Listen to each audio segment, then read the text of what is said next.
Saudara-saudariku, kita jumpa kembali dalam program KTKC Online dari channel IHS Paroki Belinyu, Bangka Belitung, Kusman Pangkal Pinang, Indonesia, mantap.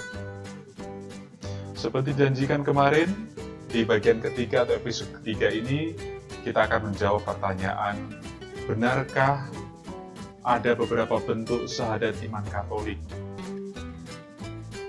yaitu doa aku percaya atau credo, selain dari dua yang biasa kita pakai. Lalu bagaimana terkait dengan macam-macam jenis kalau memang benar-benar ada, kan begitu.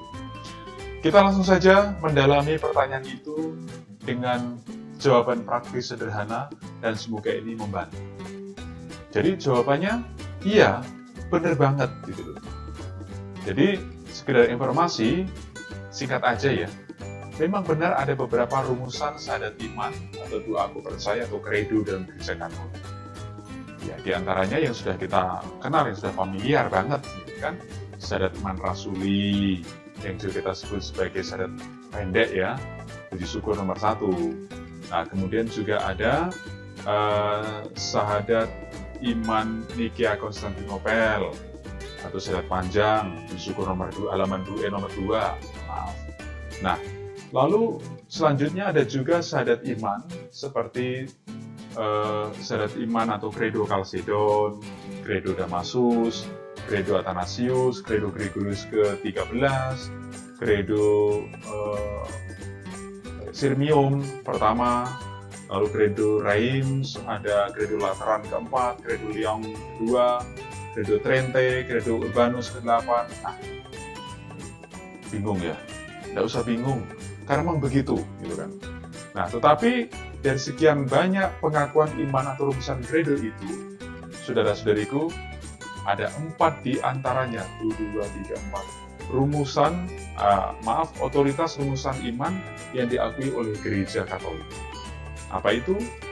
1. Syahadat rasuli, syahadat pendek, syahadat Nikea, syahadat panjang, lalu syahadat Athanasius, dan syahadat Trente.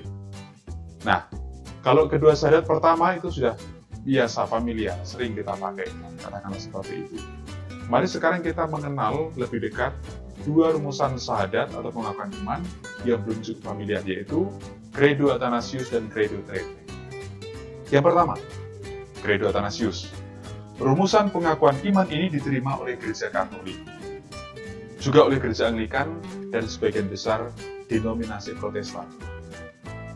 Nah, dalam tradisi gereja Katolik, credo ini dipakai pada ibadat harian, ofisi suci, yaitu terutama bagian prima, bagian pertama dari hari Minggu, di ibadat hari Minggu, dan juga dalam upacara eksorsisme, yaitu pengusiran roh jahat dalam ritus Romawi.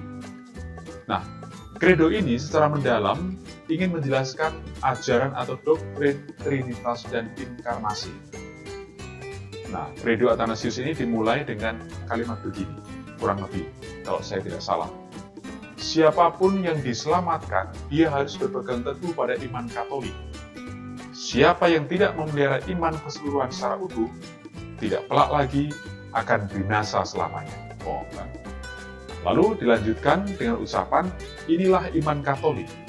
Kita menghormati Allah yang tunggal dalam Trinitas dan Trinitas dalam keesaan, tanpa pencampuran pribadi dan tanpa pemisahan kodrat mereka, bla bla bla dan seterusnya. Panjang banget deh. Nah, lalu yang kedua, credo Trente.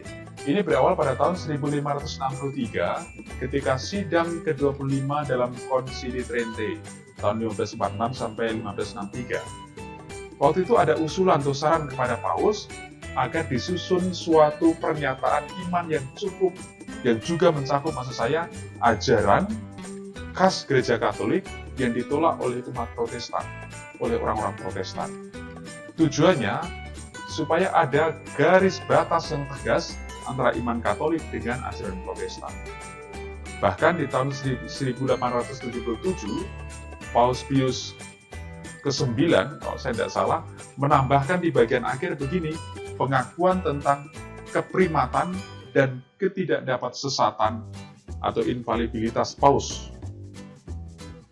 Nah, lalu dahulu Credo Trente ini wajib diucapkan oleh para ahli teologi atau juga orang yang akan memangku jabatan dalam gereja sebagai sumpah setia yang bersifat resmi kepada gereja Katolik.